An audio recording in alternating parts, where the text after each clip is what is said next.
Hi అండి. అందరికీ నమస్కారం. కంపెనీ పేరు లారస్ ల్యాబ్స్ లిమిటెడ్ అండి. ఇది రీసెర్చ్ అండ్ డెవలప్‌మెంట్ సెంటర్‌కి సంబంధించిన కంపెనీ. ఇందులో ప్రాసెస్ ఇంజినీరింగ్ డిపార్ట్‌మెంట్ మరియు ప్రాసెస్ డెవలప్‌మెంట్ సింథసిస్ డిపార్ట్‌మెంట్‌లో నంబర్ ఆఫ్ వేకెన్సీస్ అయితే ఉన్నాయి. ఇప్పుడు వాటి యొక్క ఎలిజిబిలిటీ అనేది చెక్ చేద్దాం. ముందుగా ప్రాసెస్ ఇంజినీరింగ్ డిపార్ట్‌మెంట్‌లో వర్క్ చేయడానికి minimum education qualification chemical engineering స్ట్రీమ్‌తో బీటెక్ అనేది కంప్లీట్ చేసి ఉండాలండి. బోత్ ఫ్రెషర్స్ అండ్ ఎక్స్పీరియన్స్డ్ ఇద్దరు ఎలిజిబుల్లే. సో ఫ్రెషర్స్‌కి అయితే ట్రైనీస్ గాను, ఎగ్జిక్యూటివ్స్ గాను, రీసెర్చ్ అసోసియేట్స్ గాను వాళ్ళు ఫ్రెషర్స్‌గా అయితే వాళ్ళు ఆ డెసిగ్నేషన్స్‌కి అయితే అలాట్ చేస్తారు. ఒకవేళ ఎక్స్పీరియన్స్డ్ పర్సన్స్ అయితే సీనియర్ ఎగ్జిక్యూటివ్స్ గాను, సీనియర్ సైంటిస్ట్ గాను ఇలా వేరియస్ డెసిగ్నేషన్స్ అయితే అలాట్ చేస్తారు. కాబట్టి కెమికల్ ఇంజినీరింగ్ స్ట్రీమ్‌తో బీటెక్ కంప్లీట్ చేసిన వాళ్ళు both freshers and experienced persons ఇద్దరైతే ఈ ప్రాసెస్ ఇంజినీరింగ్ డిపార్ట్మెంట్లో వర్క్ చేయడానికి ఎలిజిబుల్ అండి. వన్స్ మీరు సెలెక్ట్ అయితే మీ యొక్క జాబ్ లొకేషన్ వచ్చి హైదరాబాద్లోని షమీర్పేటలో ఉన్న రీసెర్చ్ అండ్ డెవలప్మెంట్ సెంటర్లో వర్క్ చేయాల్సి ఉంటుంది లారస్ ల్యాబ్స్ లిమిటెడ్ కంపెనీ తరపున.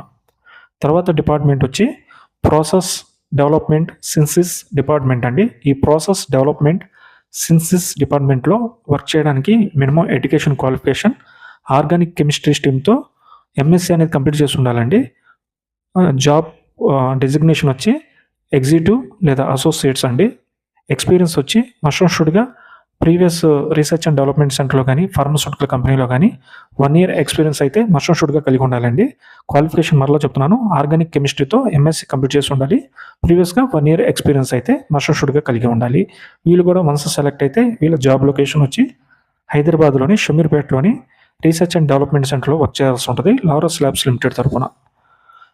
సో ఈ ఎలిజిబిలిటీ కనుక మీరు కనుక కలిగి ఉంటే ఈ 2 డిపార్ట్మెంట్స్లో ఏదో ఒక డిపార్ట్మెంట్లో మీకు ఎలిజిబిలిటీ కలిగి ఉంటే స్క్రీన్ మీద కనపడే హెచ్ఆర్ మెయిల్ ఐడికి మీ యొక్క అప్డేటెడ్ రెజ్యూమ్, ఎడ్యుకేషన్ క్వాలిఫికేషన్, అదేవిధంగా మీరు ఎక్స్పీరియన్స్ పర్సన్ అయితే ఎక్స్పీరియన్స్ లెటర్స్ కానీ, ఆఫర్ లెటర్స్ కానీ, రిలీవింగ్ లెటర్స్ కానీ, పే స్లిప్స్ కానీ అటాచ్ చేసి ఫార్వర్డ్ చేయండి.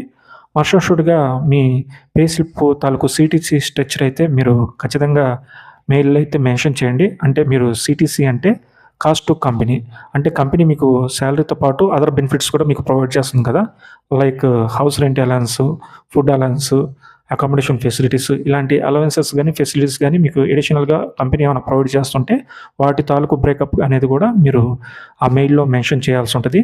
అదేవిధంగా ప్రజెంట్ మీరు జాబ్ రిజైన్ చేసి జాబ్ సెర్చింగ్లో ఉన్నారా లేదా, అనగా నోటీస్ పీరియడ్లో ఉన్నారా లేదా, ఒకవేళ నోటీస్ పీరియడ్లో ఉంటే ఎన్ని రోజులు నోటీస్ పీరియడ్ చేయాలి, ఒకవేళ మీరు సెలెక్ట్ అయితే ఎన్ని రోజుల్లో మీరు జాబ్లో జాయిన్ అవ్వగలరు అనేది కూడా మీరు ఆ మెయిల్లో మెన్షన్ చేయవలసి ఉంటుంది.